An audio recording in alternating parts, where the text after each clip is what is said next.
Bien, ¿qué tal?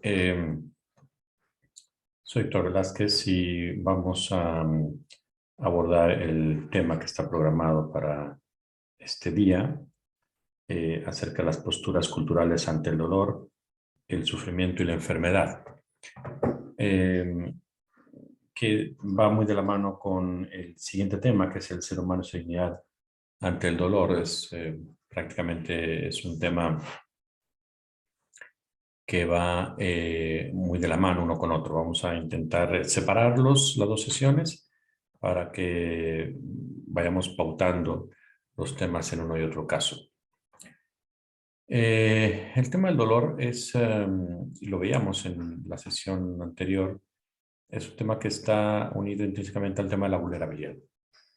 Y la vulnerabilidad está unida intrínsecamente al tema de la naturaleza humana. Decíamos en aquella ocasión que es fundamental reconocer el papel, el rol que juega la vulnerabilidad en la naturaleza humana, si no eso implicaba dejar de reconocer su dimensión corporal, que por definición la dimensión corporal establece límites espaciotemporales y eso genera obviamente una condición biográfica y por lo tanto una condición no absoluta, es decir, la condición biográfica nos pone en una situación de vivencia espacio-temporal que no hay manera de extenderla o no hay manera de hacerla más allá de los límites que ya tiene. Entonces, bajo esa idea dijimos el dolor pasa a ser una derivación natural de la condición espacio-temporal y por tanto sería muy complicado pretender deshacerse del dolor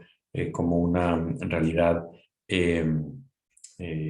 que no fuera humana, ¿no? Una realidad que fuera eventualmente evitable o que se pudieran hacer de ella. Entonces, eh, esta, mencionábamos que esta actitud contemporánea ante el dolor pues pasa por varias etapas, ¿no?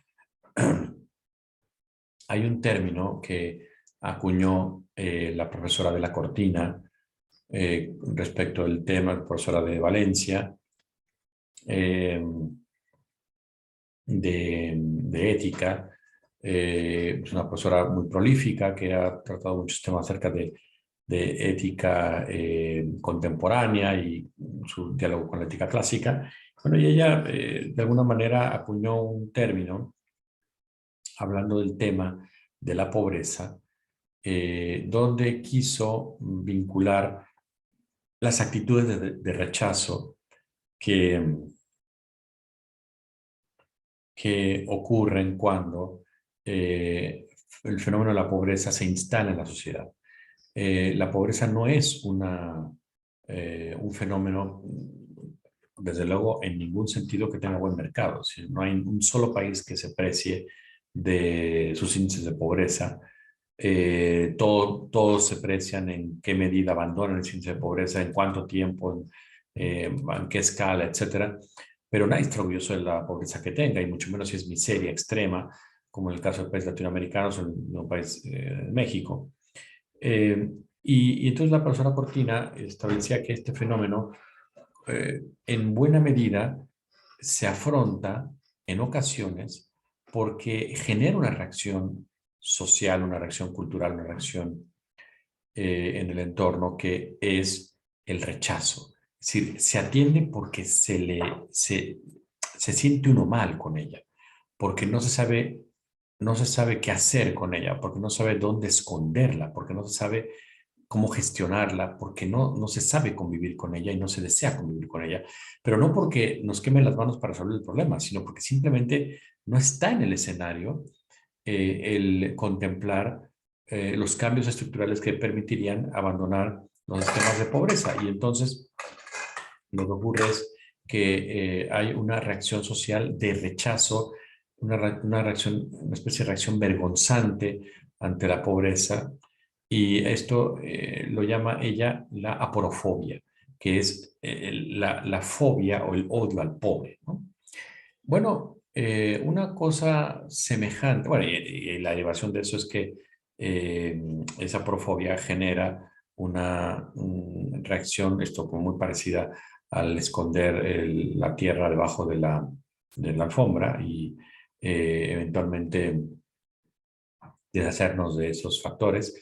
Eso, si lo trasladamos al tema del dolor, es muy semejante porque en muchas ocasiones el dolor no se sabe gestionar, entonces una reacción contemporánea es esconderlo, minimizarlo, esconderlo, denostarlo, descalificarlo como una experiencia absolutamente no humana, ¿no? Y entonces esa idea del dolor como algo que no debe estar presente en nuestra cultura, en nuestro entorno, es lo que genera algunas reacciones, algunas posturas de reacción ante ello. Entonces decíamos en su momento que había como tres reacciones ante el dolor. Uno que era su rechazo absoluto, otro era su intento de atenuarlo y otro era pues una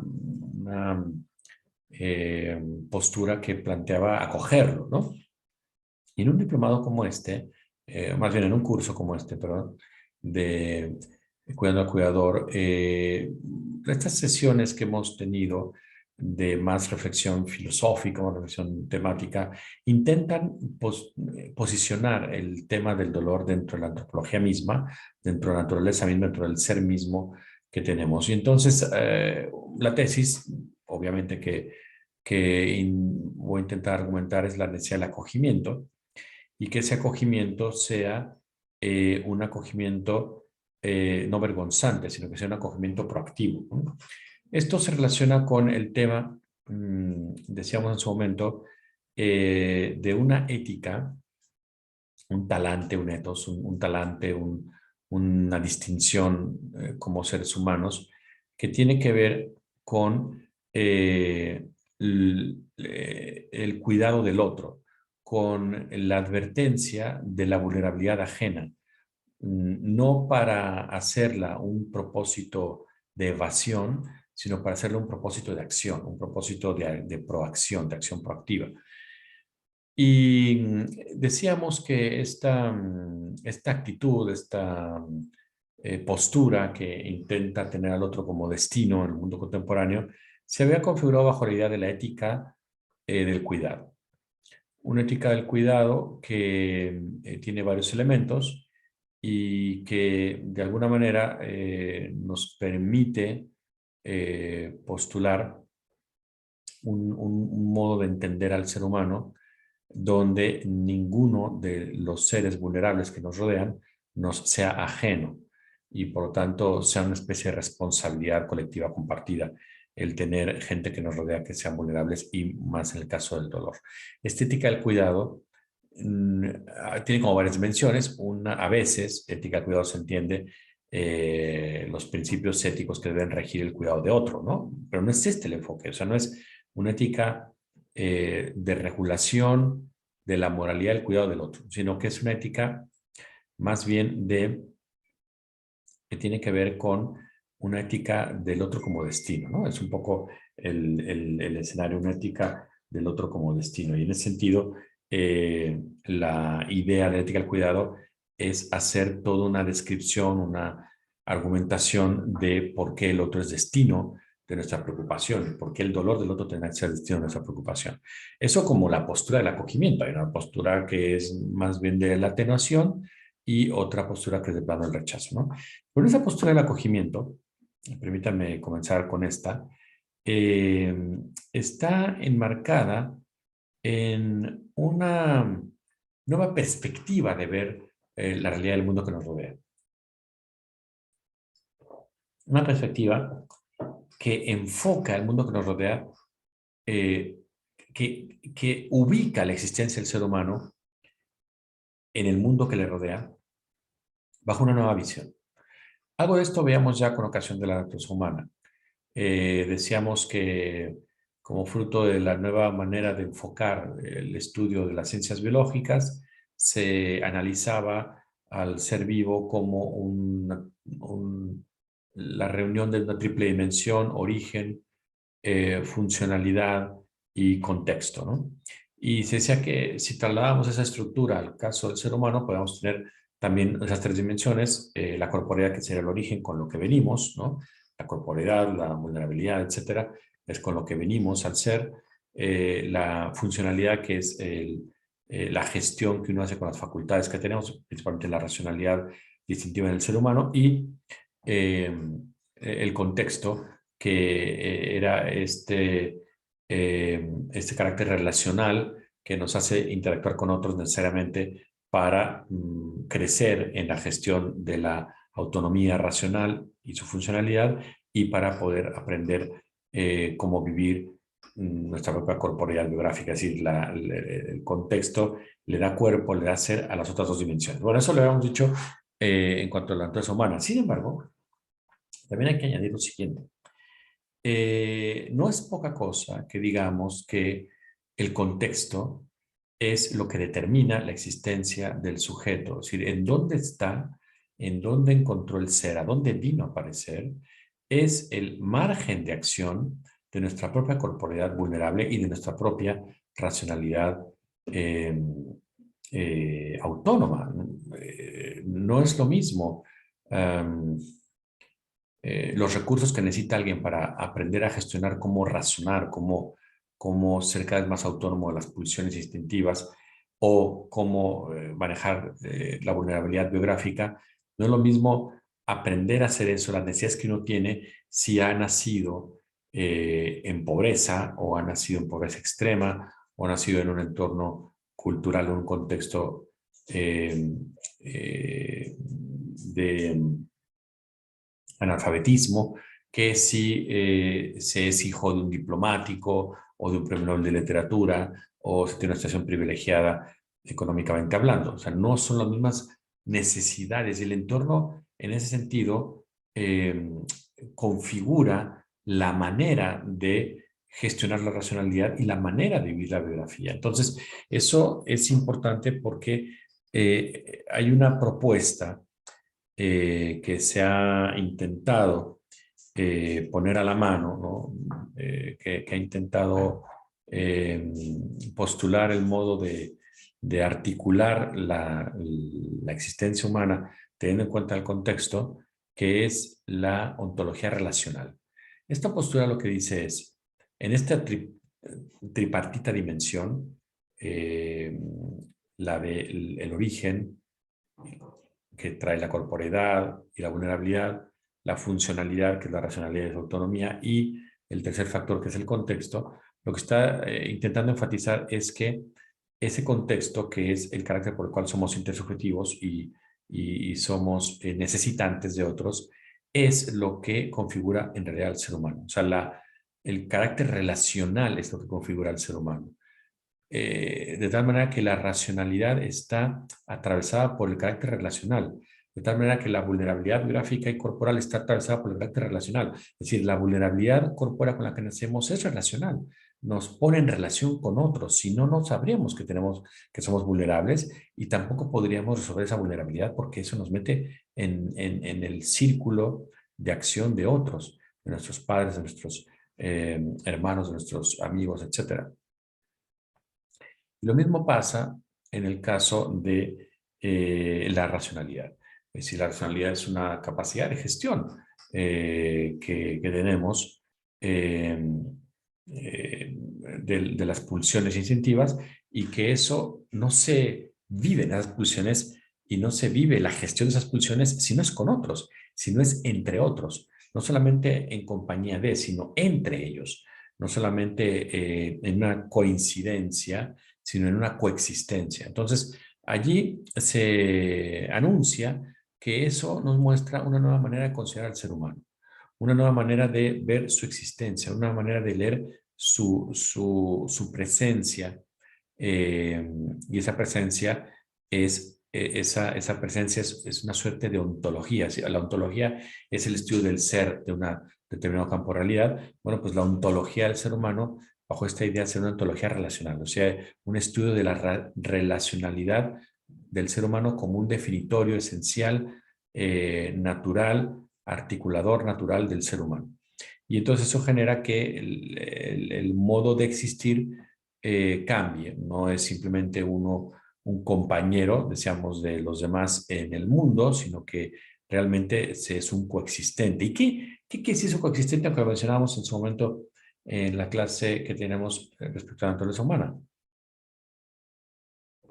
La coexistencia implica, a diferencia de la coincidencia, donde simplemente se comparte un entorno determinado, en la coexistencia el matiz es que mi existencia se vuelve factor de posibilidad de la existencia del otro. Es decir, de mi existencia depende que el otro esté funcionando y exista. Y de la existencia del otro depende la mía también. O sea, es una mutua interacción, interdependencia, pues es el caso de la tercera dimensión, que es la de el contexto, y en ese sentido la existencia humana es relación. Esto no es de poca importancia. Alguien podría decir, bueno, pues, o sea, sí, nos relacionamos unos con otros, eso, ¿dónde está la novedad, no?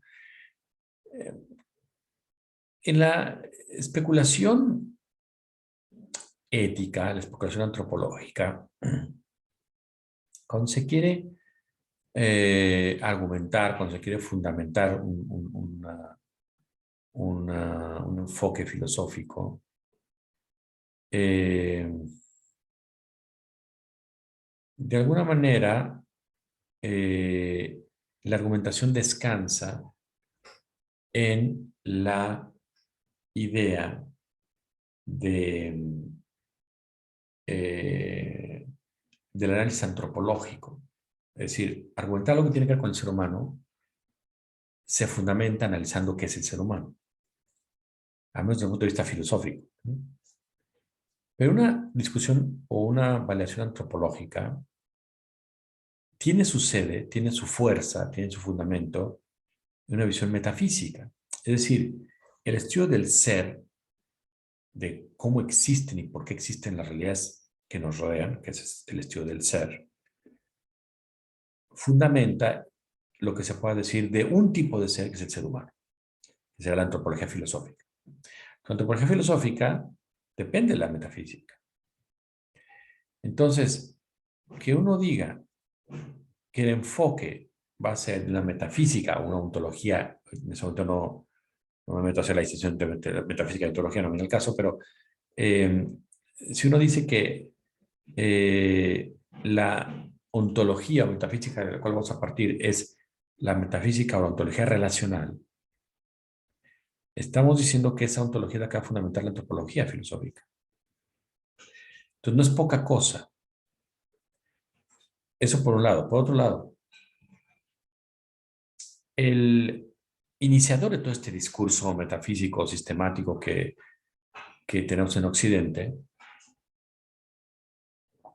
el sistematizador de este discurso, que fue Aristóteles, planteaba que una de las maneras de entender la realidad que nos rodea es saber reconocer el tipo de existencia que tiene cada realidad. No es lo mismo cómo existe un pensamiento en nuestra mente que cómo existe una hoja de árbol en el árbol, cómo existe la dependencia de las plantas respecto al sol, que cómo existe el modo como nuestros hijos tienen el ser gracias a nosotros o nosotros gracias a nuestros padres. Es decir, hay diferentes modos de existencia. Unos existen de manera dependiente, es decir, necesitan de otro para existir. Otros existen de manera independiente, no necesitan de otros para existir, se bastan más o menos solos. Otras realidades existen solamente en el pensamiento, cuando las pensamos, cuando no las pensamos, pues no existen. Mm, Si la gente dejara de pensar todo momento, el planeta dejara de pensar en Harry Potter, pues Harry Potter no sería motivo de ninguna conversación, porque está en la mente de la gente, no nada más en su autora, sino en la mente de toda la gente que piensa en él. Entonces, no es lo mismo el modo de existir de las realidades que están fuera de la mente que las de la mente. No es lo mismo el modo de existir dependiente de otros que independiente de ellos. No es lo mismo existir ya de hecho que estar en vías de existir. Entonces hay diferentes modos de existir. Y Aristóteles planteaba que unos modos de existir, una de esas maneras eh, pues de advertir cómo son las existencias, era precisamente la relación. Es decir, hay diferentes modos de existencia, entre ellos la que se da siempre y cuando se den otros. Por ejemplo, No es posible que haya un hijo sin padres. Llámese lo que se quiera, donantes, biológicos, putativos, lo que sea. No hay hijos sin padres. Entonces yo no puedo entender la noción de hijo si no entiendo la noción de padre. No hay noción de efecto sin causa en acto, sin causa en hecho, de hecho, ¿no? Porque hay causas que no están siempre operando. Por ejemplo, los hábitos, el hábito de caminar, en este momento que estoy sentado no lo estoy ejerciendo, pero yo sé caminar. No es que cada vez que me levante tengo que volver a aprender a caminar. Los hábitos son causas reales, pero están en estado latente de ejercicio, no se están ejerciendo siempre. En cambio, cuando tenemos una acción ejercida en el momento, una causa en acto, por ejemplo, estar quemando un papel, estar hablando, estar caminando, estar comiendo, etcétera, estamos causando un efecto de hecho. Y no es posible entender efecto sin entender causa en acto. O sea, si yo hablo de efecto, tengo que rastrear de dónde procedió, de dónde vino. Eh, entonces, hay realidades que para ser entendidas necesitan de otras. Necesitan de otras, necesito sobreentender otra para que yo comprenda. No puedo entender que es una devaluación sin un régimen económico o sin una relación de intercambio económico. No puedo entender una crisis política sin gobiernos, etcétera. Es decir, hay nociones que requieren de otras realidades para ser entendidas. Y eso llamaba Aristóteles la relación, el modo de existir como relación. Y lo tildaba como el más pobre de los modos de existir, porque para que algo sea, necesita de otro. Necesita que el otro se dé para que tú existas, ¿no? Un poquito, por poner un caso, digamos, pedestre, ¿no? Es como cuando tu equipo de fútbol o una selección de un país, ¿no? Que ha hecho un mal torneo, necesita una combinación de resultados para poder pasar a la siguiente ronda. Y entonces, pues depende de ellos, ¿no? Y está jugándole o sea, ya no tiene su destino en sus manos y está esperando que, está dependiendo que un equipo empate y el otro no gane por más de 2 goles y el otro no reciba más de 4, o sea, una serie de combinación de cosas para que pasen. Eso es existir racionalmente para Aristóteles. Es existir de una manera tan dependiente, tan circunstancial, que es casi no existir. Es como el que a los 40 años todavía depende de sus padres económicamente. Bueno, pues qué fastidio, ¿no? Porque no tienen una viabilidad e independencia y entonces, pues sus padres tienen que ver por él y esto genera una distorsión en todos los ámbitos social, laboral, eh, incluso recreativo, ¿no?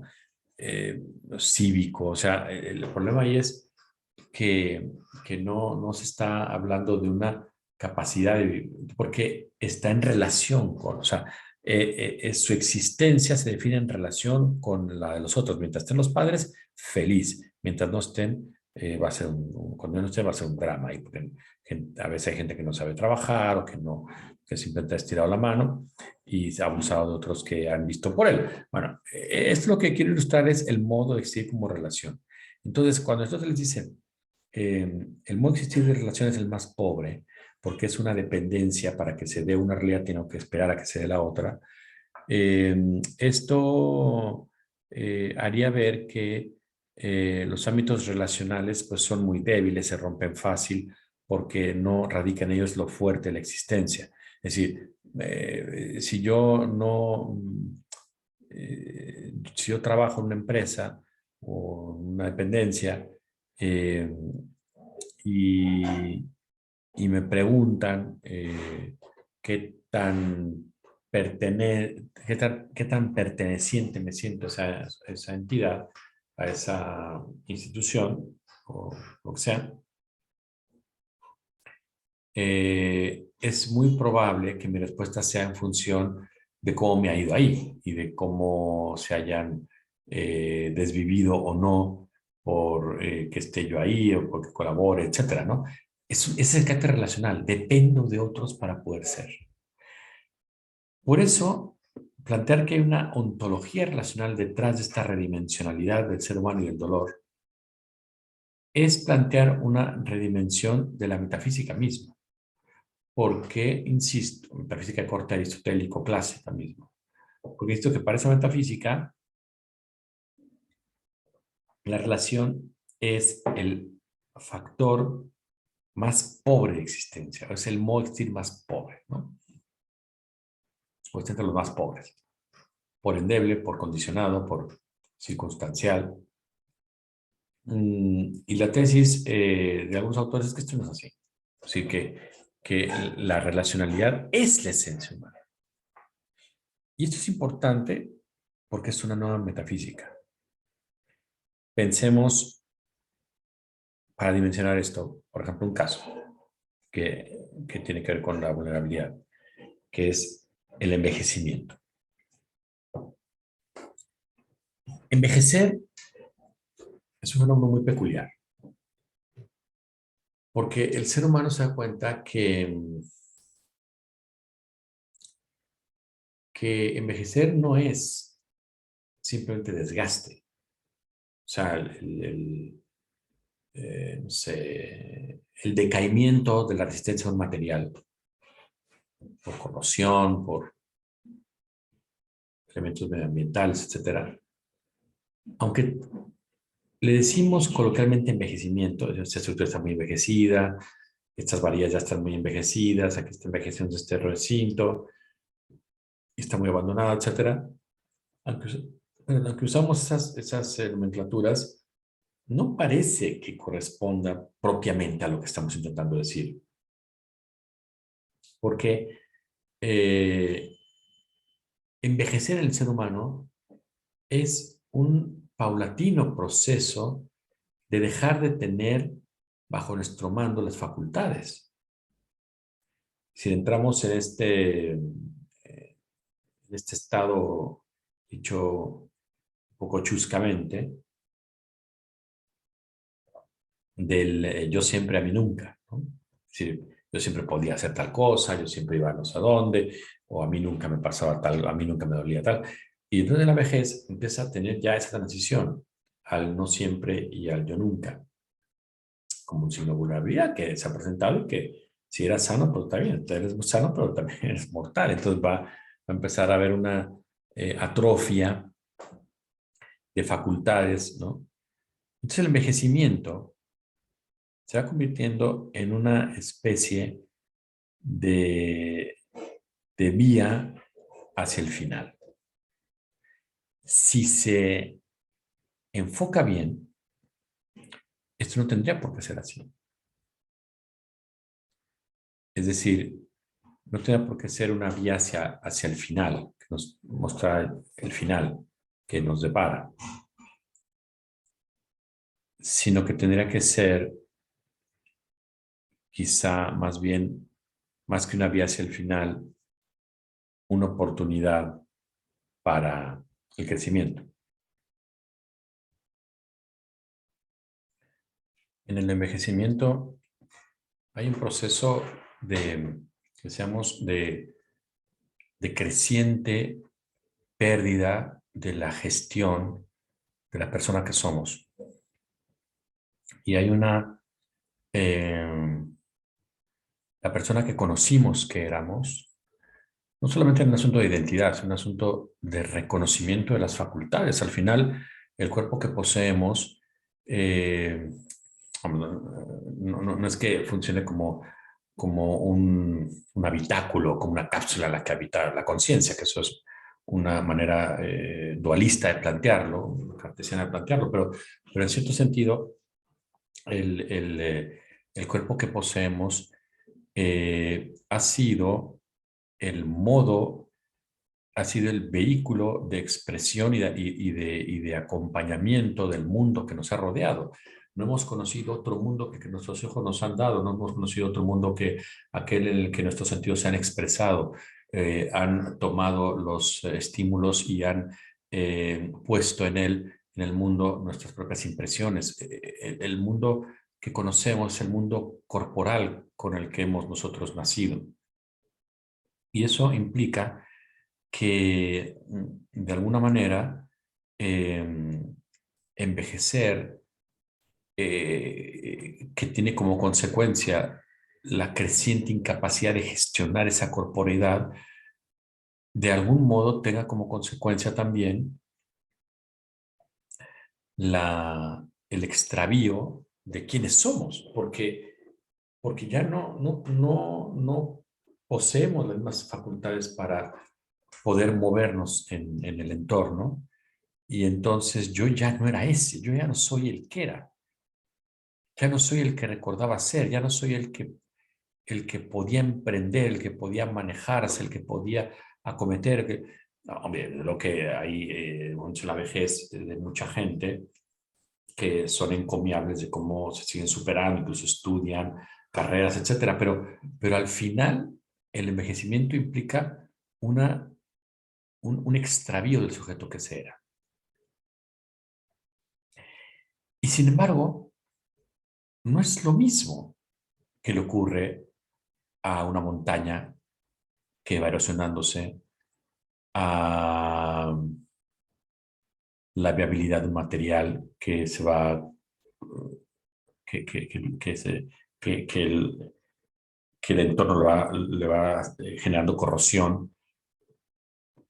Es decir, la pérdida de capacidades físicas, incluso biológicas no humanas, quizás es diferente al asunto del envejecimiento. Y el factor importante de esa diferenciación tiene que ver en buena medida con la ontología, con el tipo de existencia que se tiene. Un ser material, un compuesto de una serie de moléculas inorgánicas, ¿no? Un pedazo de cuarzo una roca basáltica o la luna, ¿no? Es decir, tiene una estructura que se va envejeciendo, entre comillas. ¿Pero por qué el entrecomillado? Porque pareciera ser que el envejecimiento es un fenómeno que golpea la autoconciencia por aquel sujeto que ya no se es. Es decir, pareciera, según muchos autores han tocado el tema, pareciera que en el envejecimiento hay un factor de desafío a la identidad que uno tiene. Bueno, pues en ese caso del envejecimiento, eh, claramente se ve que la ontología o el modo de entender al ser humano para comprender la radicalidad de ese proceso de envejecimiento pasa por comprender su relacionalidad, porque lo que se compromete es la relacionalidad. El sujeto ya no es capaz de tener las mismas relaciones que tenía con nosotros. Entiende menos, se expresa menos, o se expresa de una manera como los demás ya no lo reciben. Todos hemos tenido la experiencia de tener gente mayor. Bueno, no sé, seguramente no todos, pero bueno, mucha gente hemos tenido la experiencia de tener gente mayor a nuestro alrededor, que hay un momento, un preciso momento, en el que hay un quiebre. Entonces uno dice, esta expresión tan desafortunada que se ha hecho tan popular, estar chocheando, que es el momento en el que ya el sujeto ya no es era el que era. Ya no tenía, ya no tiene sobre sí, ya no tiene consigo todo. Ya no, ya no gestiona experiencias, reacciones. Está cada vez perdiendo esa capacidad y está cada vez más dependiendo de la capacidad de los otros. Entonces, bajo ese terreno, la ontología racional lo que establece es la existencia humana, es la existencia humana una existencia en relación.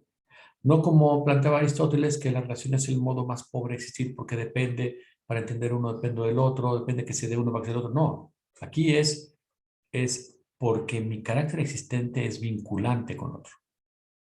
En instituciones sociales, culturales, humanas, políticas, económicas, en la dinámica de cualquier orden, cultural, igual, política, económica, es decir, en cualquier esfera que nosotros pretendamos rastrear cómo se da la existencia humana, vamos a encontrar que en modo alguno el patrón es la soledad. Incluso en aquellos que han decidido libremente ausentarse, aislarse, marginarse por cuestiones de idiosincrasia, religiosas, étnicas, etcétera, que han decidido apartarse, hacer una especie de grupo al margen o incluso como individuos. Esto que se daba tanto, sobre todo a partir del siglo X de nuestra era, que eran los movimientos monásticos, ¿no? Que gente que ya se apartaba y decía, bueno, yo quiero lograr un encuentro personal con Dios o apartar del mundo, porque aquí no consigo ni concentrarme ni a nada me estimula para llevarlo a cabo, ¿no? Y es cuando empieza pues la vida monástica, después siglo XI, XII, XIII, que viene como el esplendor en el cristianismo, este tipo de vida, al grado de que casi para el siglo XVIII, un poquito más, XIX, ya casi había instalado la idea de que el cristiano que de verdad quisiera ser cristiano tenía que irse a un monasterio, porque en el mundo no puede intentar ser cristiano, ¿no? Bueno, pero el punto está en que incluso en esos sujetos que han decidido apartarse, hay una relacionalidad, que ellos piensan que es la manera de relacionarse con Dios, y tú estás en relaciones con Él, y tiene una relación personal, etcétera, etcétera. Incluso eso se ve, si ustedes recuerdan en el caso de, como se ilustra en el caso de la película Náufrago, donde el personaje se inventa un interlocutor, una pelota a la que le pone pelos y cara, y le llama Wilson, ¿no? Que es el nombre de la marca que tiene la pelota, y entonces se convierte en su otra conciencia, en el tú, en el sujeto para rebotar las ideas, para conversar sobre el gran proyecto que era escapar de la isla, y luego lo pierde, es un drama porque lo pierde en el mar, etcétera. O sea, ese es el carácter relacional, esa ontología relacional. No es una ontología, no es una metafísica, no es un discurso sobre la relación, sino mostrar que el estatus mismo humano es la relación, la relacionalidad, la interdependencia. Entonces, en ese sentido, el tema del dolor es absolutamente fundamental desde una perspectiva relacional, porque no puede hacerse otra cosa más que aceptarse, acogerse, no aceptarse, porque eso puede tener un cierto matiz como de resignación, no, de acogerse para gestionarse, para incorporarse, para hacerlo parte de. Y en ese sentido, esa integración, ese hacerlo parte de, ese acogerlo, tiene que ver con eh, tiene que ver con el modo, con la manera de plantear la existencia humana. Depende de qué tipo de existencia, depende de qué tipo de relacionante el dolor. Entonces, si la existencia humana es relacional, el dolor es un factor de vínculo, de vínculo, porque alude al carácter necesitante. El carácter necesitante implica que hay un alguien que recibe esa necesidad, y hay un quién que muestra ese carácter necesitante. Esto es muy sintomático en las circunstancias que estamos viviendo hoy en día de la inmediatez tecnológica, donde lo hemos platicado, lo que media es la respuesta pronta, la simplificación, eh, la, eh, la compactación. Por lo tanto, el entorno en el que vivimos es un entorno de información compactada y emitida y compartida rápidamente. El dolor no permite ese ejercicio, porque la experiencia del dolor es paulatina, es cambiante en el tiempo, eh, atañe, por no decir ataca, a la persona misma, al núcleo mismo de la persona, porque le impide su propia viabilidad.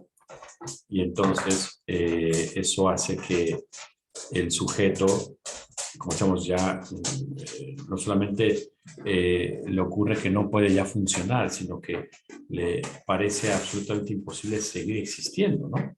Entonces, en ese caso, compromete mucho su viabilidad y por lo tanto se convierte en un factor de falta de identidad, de decir, bueno, no puedo conmigo porque no soporto esta experiencia, o paulatinamente he podido menos conmigo porque ha crecido esa experiencia del dolor.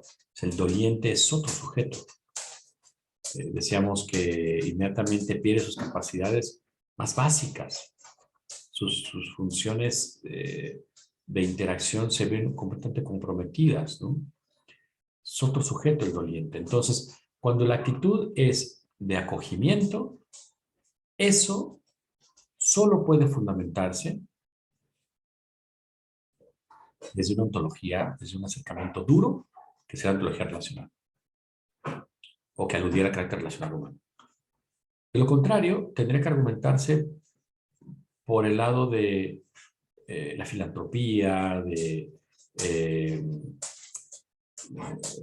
de la misericordia, ¿y cuál es el problema de eso? Bueno, que se depende mucho de la actitud generosa de uno respecto de otros. En cambio acá, este planteamiento no alude a generosidades, alude a hechos, a existencias mismas. De nuestra existencia misma es relacional, por lo tanto, el modo de existir es entre los demás.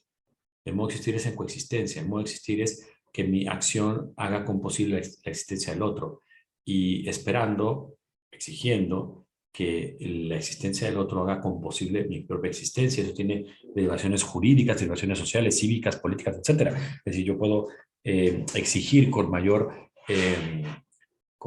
fuerza a los gobiernos, a las entidades que están detrás de la organización cívica, política y social, si estoy partiendo de un carácter relacional.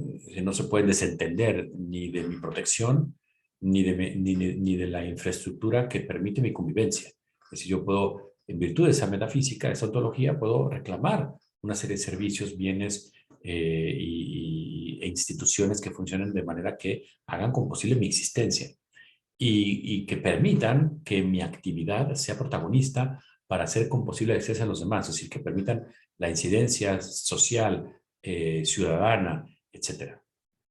Es decir, no queda nada más en una especie de programa generoso de, bueno, me voy a ocupar por los demás porque pobrecitos los demás no tienen ellos. Sí, no, eso no es el escenario de la ontología relacional.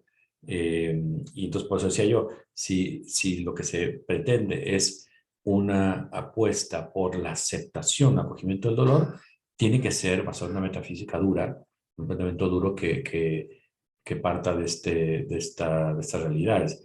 De lo contrario, pues si se apuesta por el acogimiento, suele derivarse a esto, a una especie de reacción,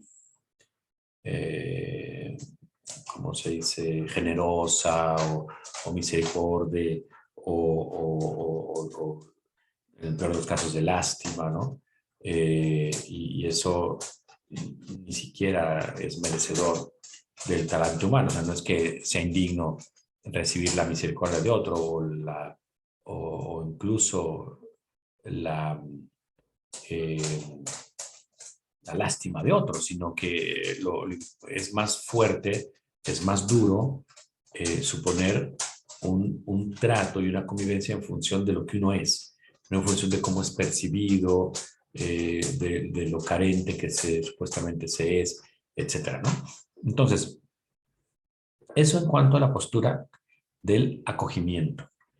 En cuanto a la postura de la mitigación, tenemos allí diferentes manifestaciones que nos pueden mover a reflexionar sobre el papel del dolor en la escena humana, en el ser humano. Porque evidentemente parte de la mitigación eh, puede relacionarse con una mitigación que tiene que ver más con que está más cerca de la no aceptación, ¿no? Una especie de algiofobia, es decir, el odio al dolor. Y parte de esa mitigación puede estar más cercana a prácticas de acogimiento. Es decir, la mitigación acaba entre los dos extremos, entre el acogimiento y el rechazo, ¿no? Entonces, la mitigación que se acerca al acogimiento está más del lado de los cuidados paliativos, desde luego. Y luego se va moviendo más hacia el rechazo. Entonces pasa de cuidados paliativos a eutanasia, al suicidio asistido y finalmente a la algofobia que decimos, ¿no? Al rechazo completo del dolor. Y está en ese orden, ¿no? Es decir, una actitud de acogimiento más cercana a esto que hemos dicho de una existencia relacional humana, se va diluyendo conforme más se acerca al rechazo y pasa primero por una actitud que todavía está cercana al carácter relacional, que es el cuidado paliativo, pero después se va apartando más, entrando al tema de la eutanasia, al suicidio asistido y al rechazo completo. ¿Qué pasa en los cuidados paliativos? Que está enmarcada de alguna manera el carácter relacional porque se muestra como una exigencia mínima de el sujeto doliente sin ningún otro argumento, sin ninguna necesidad de otro argumento más bien, sin ninguna necesidad de otro fundamento que la dignidad misma. El tema de la dignidad ha sido un tema también ampliamente rechazado y ampliamente discutido de diferentes perspectivas de ciertos planteamientos bioéticos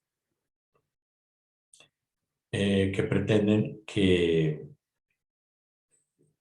tiene un fundamento necesariamente basado en la sacralidad de la vida. Pero no es así.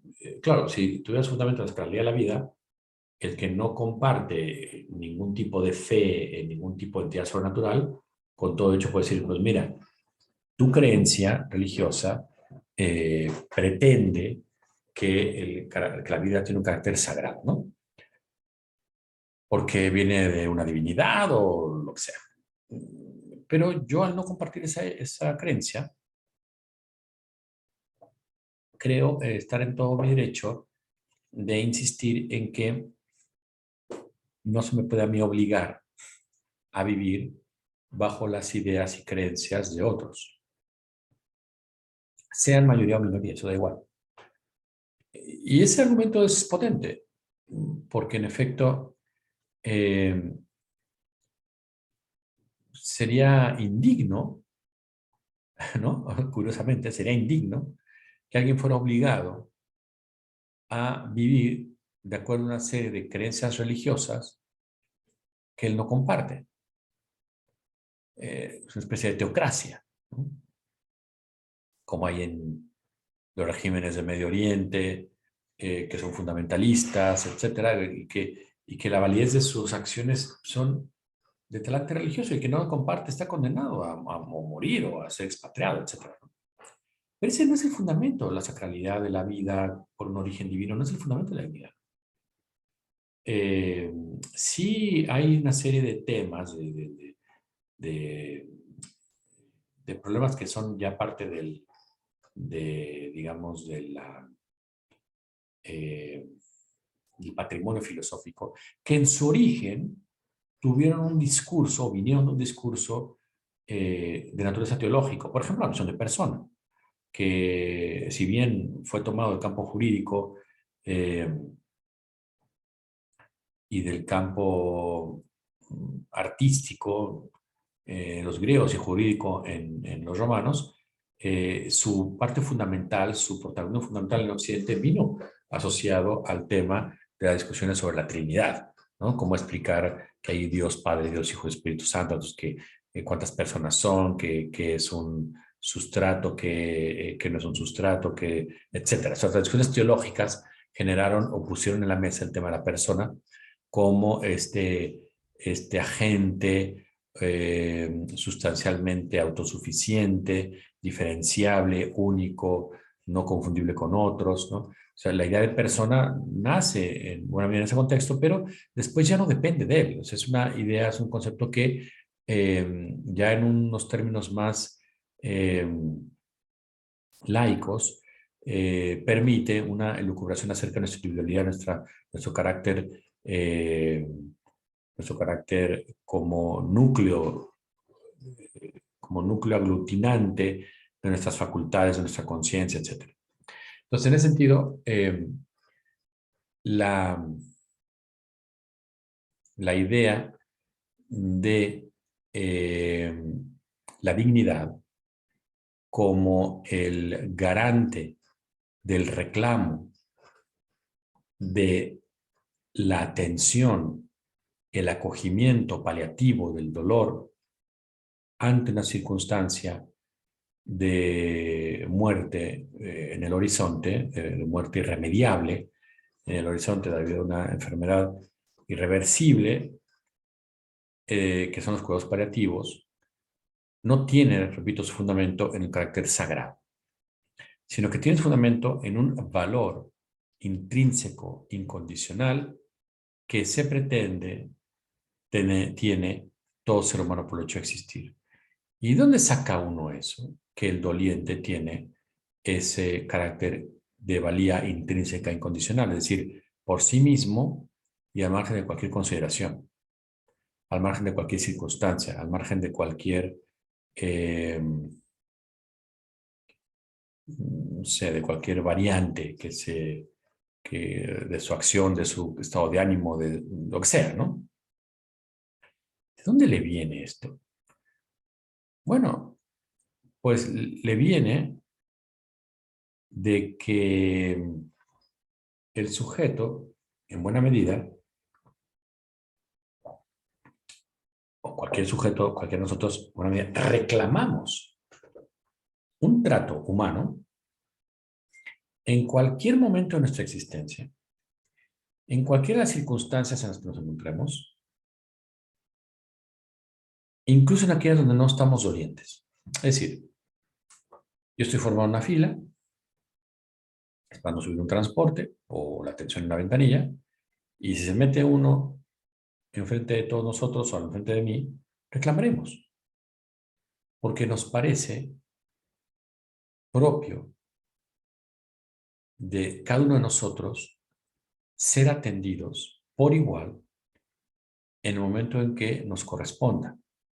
Es decir, partimos de que podemos reclamar un trato mínimo donde yo valgo igual como cliente, como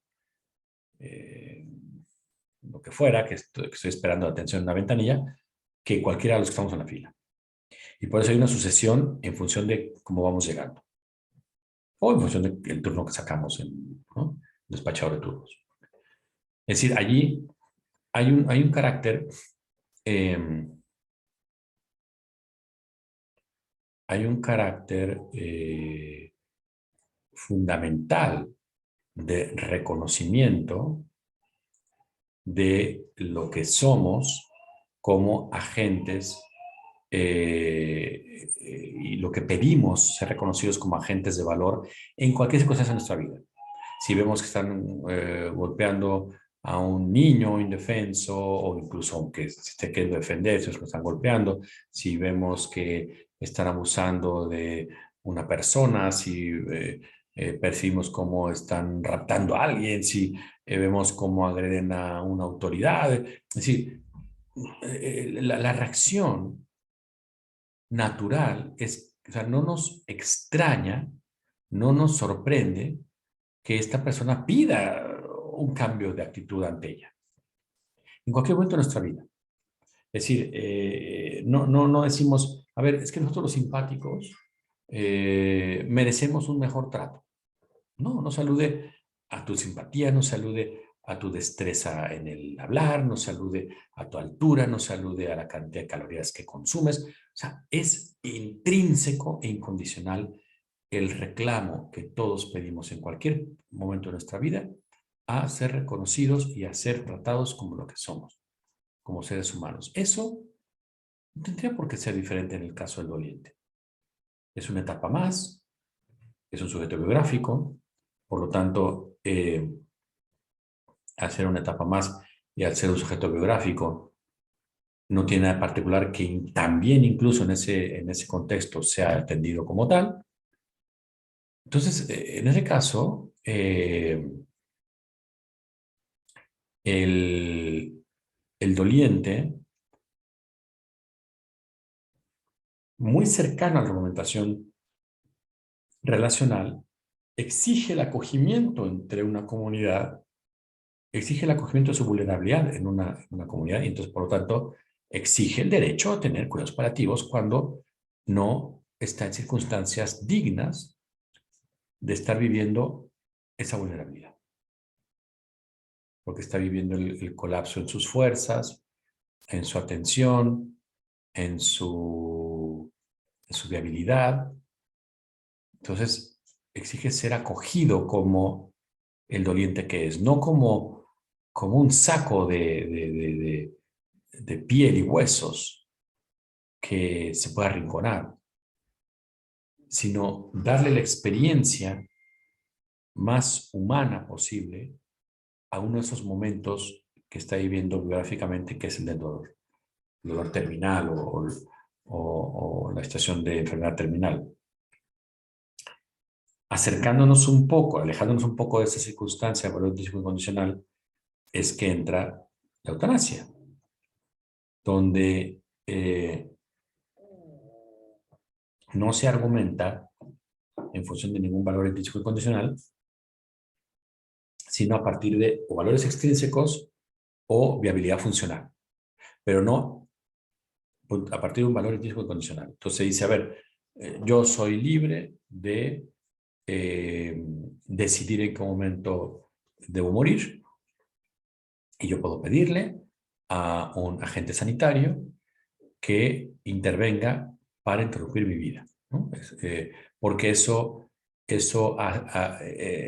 lo hago puesto que ya estoy en condiciones funcionales de seguir existiendo y no me corresponde a mí, no quiero yo verme en circunstancias no funcionales. O sea, decido no acoger yo mismo mi propia circunstancia y decido que los demás no decidan acogerme. Yo quiero irme, quiero terminar con esto. Entonces pide al agente sanitario, y bueno, claro, la circunstancia ahí del agente sanitario es que toda su preparación, todo su estudio, todas sus actividades, toda su idiosincrasia de cientos y cientos de años de actividad médica están para restituir la salud, pero no para eliminar al paciente. Entonces hay que hacer un artilugio ahí de cómo usar los recursos que se tendrían que usar en un momento determinado para ponerlos en servicio de reintegrar al paciente o cómo los uso para eliminar al sujeto. Que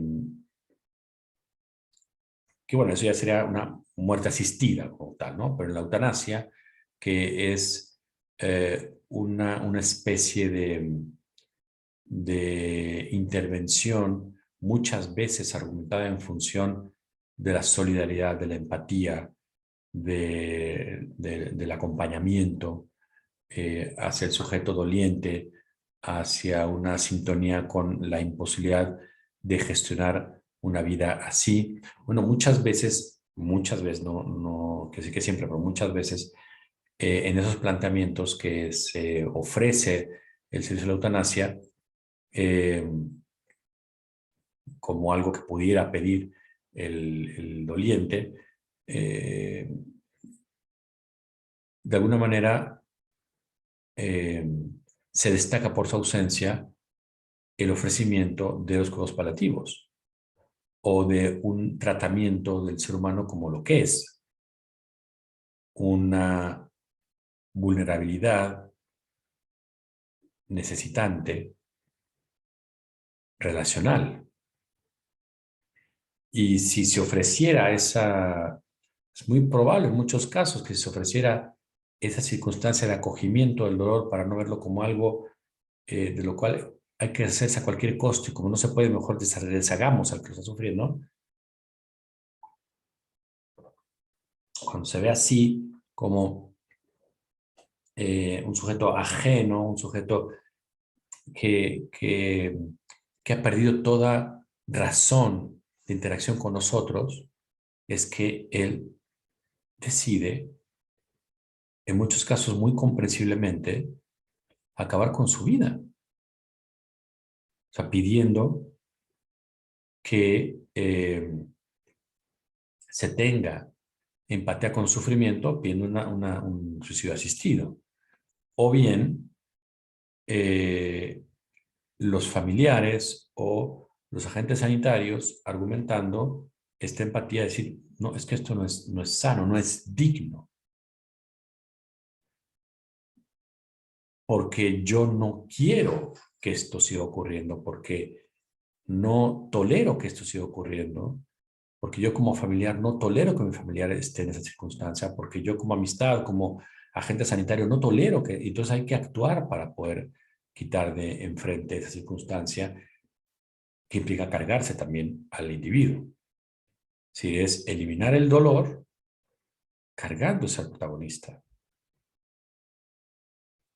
Entonces, cuando se va uno trasladando más del acogimiento al rechazo, pasa uno por cuidados paliativos, abandona la idea del acogimiento y entra uno a la idea del rechazo. Los primeros matices los da la eutanasia y luego el estudio asistido. Llegamos directamente a la circunstancia del rechazo. Es interesante cómo en estas dos opciones de, de eutanasia y suicidio asistido, en contraste con cuidados paliativos, el argumento es funcional. El argumento es de viabilidad, porque se establece de manera a veces explícita, a veces implícita, una especie de estándar de vida que merece ser vivida. Un estándar de vida que aparentemente es capaz de establecer 5, 6 o 10 condiciones y sus gradientes, ¿no? De cómo, en qué medida deben ser vividas esas condiciones para juzgar que es una vida que vale la pena mantenerse. Pero en muy, cuando uno hace un análisis de esas características, en muy pocos momentos de nuestra vida, podríamos decir que tenemos cumplidas esas características, donde tuviéramos un mínimo de problemas vitales resueltos, de sobrevivencia resuelta, de incluso recreación resuelta, de crecimiento humano resuelto. Es muy complicado decir que se tiene resuelto en determinadas circunstancias de la vida. Siempre hay gente que dice yo, no me falta nada, vivo súper feliz y soy pleno, ¿no? Pero digamos que el común de los mortales tenemos momentos muy complejos, muy desafiantes, de retos donde quizá lo que se nos va en primera instancia es la idea de esto para qué o por qué o cómo, o sea, qué tipo de provecho le saco a esto, ¿no? Cuando hay circunstancias más difíciles y difíciles de vivir. Entonces, eh, la idea de mm, el rechazo no es directamente, no aparece directamente como una opción. Se ha trasminado a partir del alejamiento del acogimiento. Entonces ha pasado por, primero dentro del acogimiento, los cuidados paliativos, que es tratar al que ya no tiene posibilidad de cura con el valor intrínseco incondicional que le merece, vivir estos momentos que le queden eh, como ser humano, no como un objeto, no como un animal, no como un estorbo, sino como humano. Y se traspasa la eutanasia, que es la incapacidad de gestionar el sufrimiento la imposibilidad de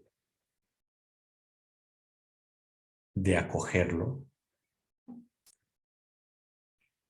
y la necesidad de quitarlo de enfrente como rasgo de la vulnerabilidad, como rasgo de la corporalidad, lo cual es prácticamente imposible.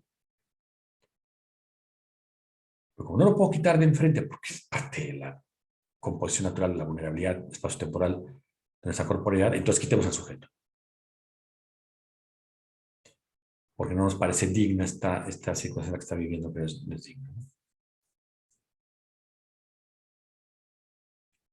El siguiente paso que estoy asistido es cuando el sujeto toma el protagonismo por sí, dice, ¿saben qué? Aquí llegué, inyectenme, desconectenme, hagan lo que ustedes piensen pertinente, pero no quiero estar acá, ¿no? El otro extremo es el que tiene que ver fundamentalmente con el rechazo. Que ya hay rechazo desde el punto de vista de la eutanasia, la sociedad asistida de la eutanasia. Ya hay rechazo. No hay rechazo en el caso de los cuidados paliativos, al contrario, el acogimiento, pero nosotros ya hay rechazo. Pues hay una realidad con la que no se quiere estar. Y tan no se quiere estar que no se quiere estar ni con esa realidad ni con quien la detenta. Por lo tanto, hay que eliminar a quien la detenta, hay que eliminar al doliente, ¿no? Pero el rechazo es algo más potente que eso. El rechazo es la negativa a reconocer ningún tipo de valor intrínseco y condicional, ¿no? Entonces,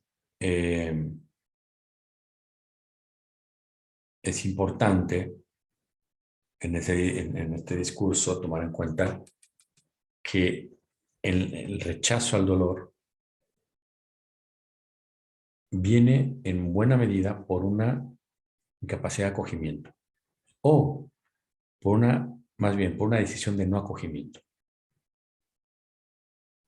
porque no se le considera natural ese dolor y esa experiencia que le acompaña y parece que es una especie de marca de fábrica defectuosa con la que hemos nacido, pero que no por ello es irreversible, por la cantidad de